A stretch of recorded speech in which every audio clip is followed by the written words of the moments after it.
आप देख रहे हैं यंग बाइट्स। मैं हूं आपके साथ पूजा ठाकुर और आज के हमारे हेल्थ अवेयरनेस के प्रोग्राम में मैं बात करने जा रही हूं गैस, एसिडिटी और कॉन्स्टिपेशन की।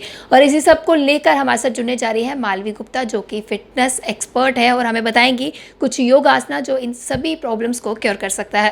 तो मालवी, जिस तरह से मैंने ये 3 प्रॉब्लम्स बताई है, गैस, कॉन्स्टिपेशन और एसिडिटी की, क्या कहेंगे सबसे पहले क्या कारण रहता है इन सब का? सबसे पहले एक बहुत अच्छा क्वेश्चन है कि गैस क्यों होती है, गैस बनने का रीज़न क्या है। गैस तब होती है जब बैक्टीरिया जो है हमारे इंटेस्टाइन में वो स्टूल्स के ऊपर जो कार्बोहाइड्रेट्स हैं उनको कंज्यूम करना शुरू कर देते हैं, और जिसकी जिसकी वजह से कॉन्स्टिपेशन की प्रॉब्लम होती है और स्टूल्स बहुत मुश्किल से पास होते हैं, और जिसकी वजह से आप अनकंफर्टेबल या अनइजीनेस या फिर कह सकते हैं आप ब्लोटेड फील करते हैं। और इसके कई सिम्टम्स रहते हैं, जैसे कि हम लोग कह सकते हैं हमारा जो अर्बन लाइफस्टाइल है, हम लोग देर रात तक उठते हैं और सुबह लेट जागते हैं, वो भी एक रीज़न रहता है कॉन्स्टिपेशन का। एंड नंबर 2 इज़ हमारे जो बड़े बुज़ुर्ग हैं वो कह गए हैं कि खाना जो है वो चबा चबा के खाइए, और खाना जो है हमें, हाँ बिल्कुल, मेस्टिकेट करके च्यू करके खाना खाना चाहिए। और उसका लॉजिक ये है कि जब हमारी जो डाइजेशन है वो हमारे मुंह से शुरू होती है, और अगर हम मुंह में अच्छे से खाना चबाएंगे, मुंह से डाइजेशन शुरू होगी तो ही हमारे इंटेस्टाइन तक वो हमारी जो पाचन शक्ति है, पाचन तंत्र है, वो इम्प्रूव होंगे। और इसीलिए हमें खाना अपना जो है वो बहुत चबा चबा के और देर तक खाना चाहिए। और नेक्स्ट इज़ कि हमें बड़े बड़े निवाले जो हैं वो मुंह में नहीं लेने चाहिए, छोटी छोटी बाइट्स लेके हमें खाना खाना चाहिए। तो मालवी, क्या बताएंगे आप इस सब पर, हमें किस तरह का योगासना करना चाहिए जिससे हमें इन सबसे निजात मिल सके? हम इसके लिए 5 कुछ ऐसे योगासनास बताऊंगी। अगर आप दिन में 2 बार इसको करते हैं हर एक एक्सरसाइज को, तो आपको इजीली कॉन्स्टिपेशन से छुटकारा भी मिलेगा, और इस साथ ही साथ आपको अपनी फूड हैबिट्स जो है वो ज़रूर इम्प्रूव करनी है। कॉन्स्टिपेशन के लिए हम ये 5 आसना करेंगे तो कहीं ना कहीं आपका डाइजेस्टिव सिस्टम इम्प्रूव होने लगेगा और आपकी कॉन्स्टिपेशन की प्रॉब्लम जो है वो कम होने लगेगी। इसके लिए सबसे पहले हम करेंगे वज्रासना, जिसके लिए हमें अपने घुटनों पे बैठना है इस तरह से। और मैं दिखाती हूँ आपको, हमारे पीछे से पाँव जो है वो किस तरह से रहेंगे। इस तरह से हमारा जो अंगूठा है वो एक दूसरे से टच रहेगा, और ये जो पैरों की शेप है ये एक तरह से वी शेप में आएगी, और हमारी जो कमर है वो बिल्कुल स्ट्रेट रहेगी इस तरह से। और हमारे जो काफ्स हैं, बेसिकली हमारा जो पेट पे जो दबाव पड़ेगा वो जैसे जैसे हमारे काफ पे प्रेशर पड़ेगा, ऑटोमेटिकली हमारा पेट पे उतना ही दबाव पड़ता जाएगा। और हमारा जो सारा प्रेशर है अब हमने सारा का सारा काफ पे डाला है, और इस तरह से हम स्ट्रेट करके बैठेंगे, इनहेल करेंगे एंड देन धीरे से एक्सहेल करेंगे।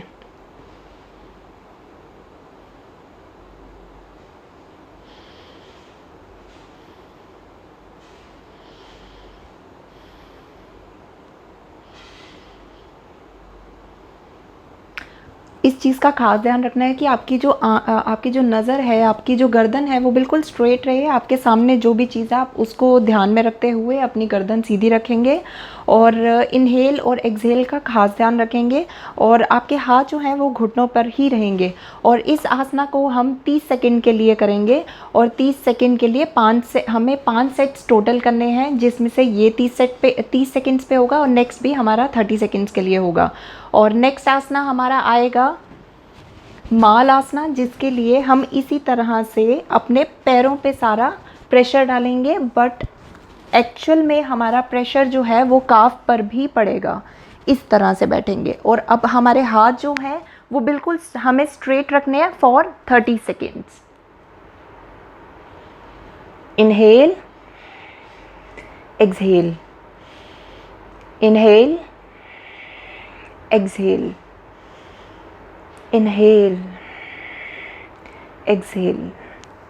इसी तरह से हम अपना मालासना कंप्लीट करेंगे। 30 सेकंड के लिए हमें ये दोहराना है। और नेक्स्ट अब हम करेंगे प्रपादासना, जिसके लिए हमें सेम पोजीशन रखनी है, बस हमारा जो सारा वेट है वो हमारा पंजों पर रहेगा।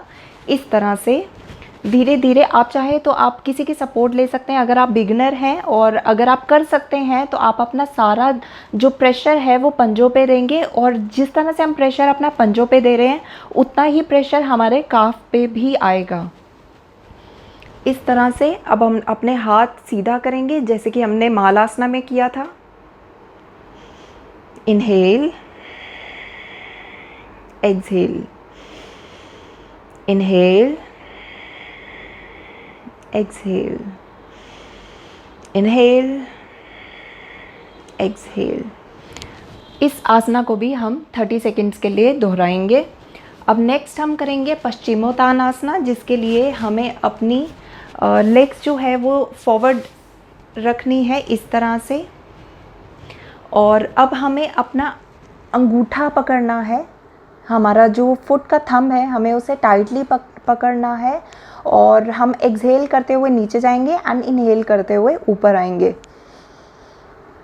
Exhale,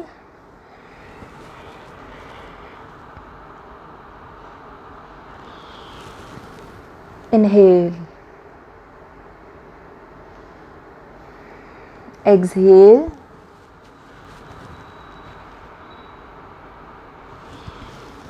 inhale, exhale, inhale।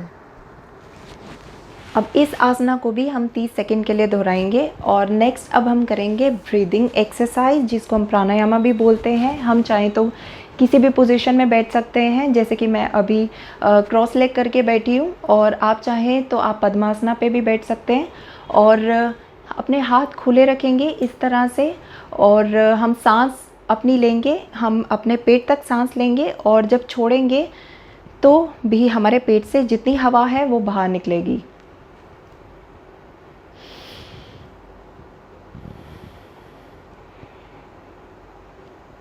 आप देख पा रहे हैं कि जब मैं सांस ले रही हूँ पेट पूरा फूला है, और जब छोड़ रही हूँ तो पेट बिल्कुल अंदर जा रहा है।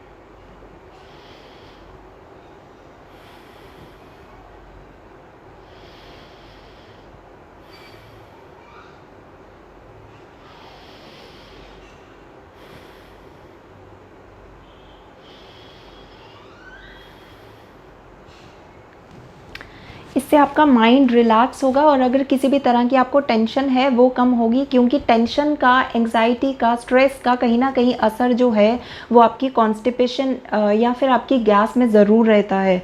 तो आपको ये आसना ज़रूर करने हैं। हर एक आसना को 30 सेकेंड्स के लिए करना है, और 3-3 सेट्स हर एक आसना के करेंगे, जिसके कि हमें 5 सेट्स करने हैं। और अगर आप इसको दिन में 2 बार दोहराएंगे तो आपको इसके बेनिफिट्स जल्दी मिलने लगेंगे। तो मालवी ने कुछ हमें योगासना बताए जो कॉन्स्टिपेशन, एसिडिटी और डाइजेशन की प्रॉब्लम को ठीक कर सकते हैं, और इसके साथ ही हम मालवी से जानते हैं। मालवी, मुझे एक चीज़ बताइए कि कौन कौन सी ऐसी चीज़ें हैं जिन्हें हमें अवॉइड करना चाहिए खाने में, और कौन कौन सी चीज़ें हैं जिन्हें हमें डेली रूटीन में अडॉप्ट करना चाहिए। आप सबसे पहले फाइब्रस फ्रूट जो भी है, जैसे कि मस्क मेलन, पपाया, आलमंड्स हो गए, ग्रेप्स हो गए, ये सब चीज़ों को ज़्यादा से ज़्यादा अपनाइए। ग्रीन लीफी वेजिटेबल्स को ज़्यादा से ज़्यादा खाइए। बट हमें जंक फूड, फैटी फूड या फिर ग्रीसी फूड जो भी है हमें उसे अवॉइड करना है। बाहर का खाना या पैक्ड जो भी खाना है उसको अवॉइड करना है जी। और और क्या एक मैसेज देना चाहेंगे आप? मैं ये बोलूँगी कि अगर आपको लगता है कि आप कॉन्स्टिपेटेड हैं या फिर आपको ये प्रॉब्लम शुरू हो रही है बनना, मे बी आपका एक्यूट कॉन्स्टिपेशन हो, तो कुछ चीज़ें ऐसी हैं जो हमारे बड़े बुज़ुर्ग कहते हैं कि ऐसा अपनाइए। तो हाँ, नंबर 1 चीज़ मैं बोलूँगी कि टीवी या फ़ोन पकड़ते हुए खाना मत खाइए। कोशिश कीजिए इन चीज़ों को दूर रखिए, आप खाना खाइए। क्योंकि क्या होता है कि हमें पता नहीं चलता, कई बार हम फ़ोन या टीवी में बिज़ी हैं और कई बार हम बहुत ज़्यादा खा लेते हैं, और कई बार ऐसा होता है कि हम जल्दी में होते हैं और टीवी भी देख रहे हैं और बहुत बड़े बड़े बाइट्स लेके खा लेते हैं, जिससे कि खाना डाइजेस्ट नहीं होता है एंड इंडाइजेशन की प्रॉब्लम तो होती है, साथ में कॉन्स्टिपेशन की प्रॉब्लम भी शुरू हो जाती है। जितना भी कितना बेनिफिशियल रहेगा हमारे लिए? अगर आप रेगुलरली ये करते हैं और साथ में योगासनास करते हैं और अपनी डाइटरी हैबिट्स जो हैं वो फॉलो करते हैं, अच्छा खाना खाते हैं, बाहर का खाना अवॉइड करते हैं, तो आपको धीरे धीरे इसके रिजल्ट्स मिलने शुरू हो जाएंगे। तो मालवी ने आज हमें डाइजेशन की योगासना के बारे में बताया। आप डेली यूज़ में अगर इन योगासना को लाते हैं तो आपके लिए काफ़ी ज़्यादा हेल्थ के लिए बेनिफिशियल रहेगा। अगले हफ्ते फिर नए टॉपिक से आपको रूबरू करवाऊंगी। तब तक के लिए आप देखते रहिए यंग बाइट्स। वीडियो जर्नलिस्ट अभिषेक बड़ू के साथ मैं पूजा ठाकुर, यंग बाइट्स जम्मू।